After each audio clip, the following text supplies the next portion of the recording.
Imagine waking up tomorrow, but the calendar on the wall reads 1895. Or stepping onto a ship in Philadelphia and blinking into existence 300 miles away in mere seconds. Hollywood tells us time travel is just a DeLorean away. But physicists, they say something much more terrifying. Time travel is possible. But the cost? It might be your very existence. Welcome to the real world. Today we are breaking the laws of physics. We're diving into the secret military experiments, the internet prophets who claim to be from 2036, and the brutal scientific reality of the fourth dimension.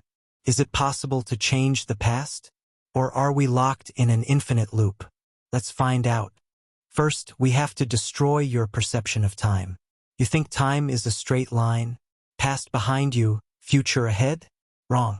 According to Albert Einstein's theory of general relativity, time is a river, and that river can speed up or slow down. This isn't just theory. It's happening in your pocket right now. The GPS satellites guiding your Uber are moving so fast and are so far from Earth's gravity that their internal clocks run faster than yours. If engineers didn't program them to time travel back 38 microseconds every day, the entire global navigation system would crash within hours. This is called time dilation. If you boarded a ship traveling at 99% the speed of light, you could travel to the year 3000 in what feels like a few weeks. You are a time traveler. The catch? It's a one-way ticket. Physics allows you to go forward. But going back? That's where things get dangerous.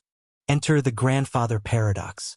A logical nightmare that keeps physicists awake at night. If you go back and stop your grandfather from meeting your grandmother, you are never born. So you can't go back. So he does meet her. So you are born. Or consider the Bootstrap paradox. Imagine you travel back to 1995 and give J.K. Rowling a copy of Harry Potter before she writes it. She publishes it. You buy it in the future to take back to her. Who wrote the book? The information has no origin. But enough theory. What about the people who say they've already done it? In 1943, amidst the chaos of World War II, a conspiracy theory was born that refuses to die. The Philadelphia experiment. Witnesses claimed the USS Eldridge didn't just turn invisible to radar. Turned invisible to sight. It allegedly teleported from Philadelphia to Norfolk, Virginia, and back in seconds.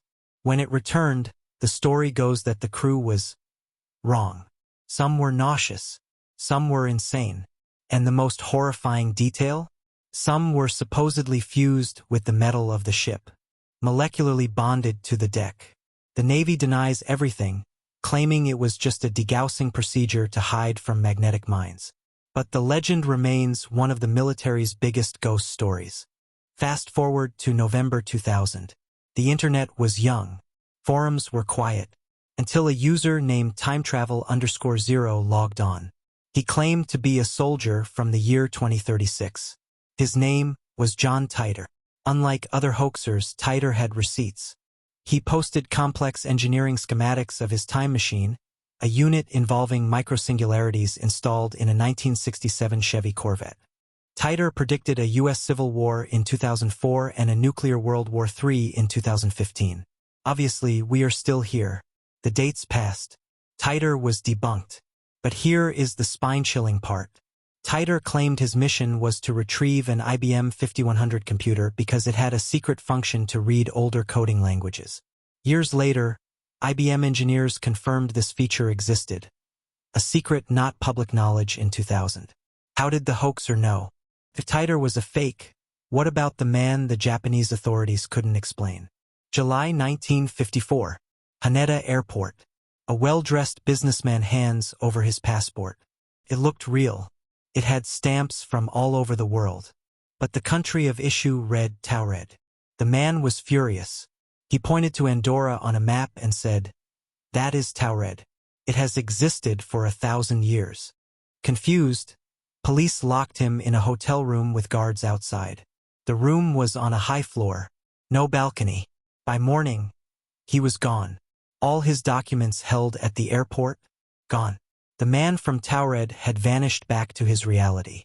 Was it a glitch in the Matrix? Or just a master conman named John Zegras? The truth is often stranger than fiction. Sometimes the evidence is hiding in plain sight. Take this footage from 1928. A woman walks through the frame, holding a black device to her ear, talking. In 1928, there were no cell towers, no satellites. Skeptics say it's an ear trumpet hearing aid. But if it's a hearing aid, why is she talking? And who is she talking to? Then there is Rudolph Fentz, a man who appeared in Times Square in 1950, dressed in Victorian clothes, and was immediately hit by a taxi. In his pockets, banknotes from the 1870s and a letter dated 1876. For decades, this was cited as proof of a time slip, until researchers found a short story from 1951 that mirrored the event exactly. A case of fiction becoming folklore? Or a cover-up? So, will we ever crack the code?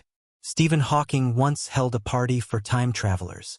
He didn't send the invitations until after the party was over. No one showed up. Does that mean it's impossible? Or does it mean that, in the future, humans are strictly forbidden from visiting us? Time is the most stubborn illusion. Whether we are living in a block universe, slipping through wormholes, or just telling ghost stories to scare ourselves. One thing is certain. The clock is ticking. If you want to know more about the dark side of science and the gadgets of the future, hit that subscribe button. And if you think you've seen a glitch in the Matrix, tell us in the comments. We are watching.